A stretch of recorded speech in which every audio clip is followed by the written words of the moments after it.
علیکم، آپ دیکھ رہے ہیں کے نیوز ایچ ڈی میں ہوں حارث علی شاہ گیلانی۔ چلتے ہیں آج کی اہم خبروں کی طرف۔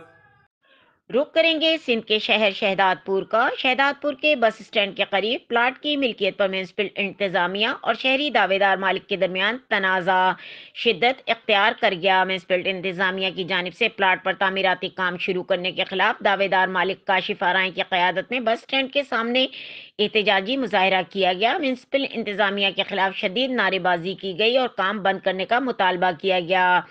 اس موقع پر دعوے دار مالک کاشف آرائی نے بتایا کہ ان کے والد محمد حنیف آرائی نے سال 1976 میں شہری سے سروے نمبر 158 BVB میں پلاٹ خریدا، جس پر الشہداد پور ہوٹل بنایا گیا۔ تاہم میونسپل انتظامیہ نے ملکیت سروے نمبر 198 میں رکھا۔ سال 2019 میں کروڑوں روپے کی لاگت سے بنائی گئی ہوٹل کو گرا کر پلاٹ پر غیر قانونی تعمیرات شروع کر دی گئیں۔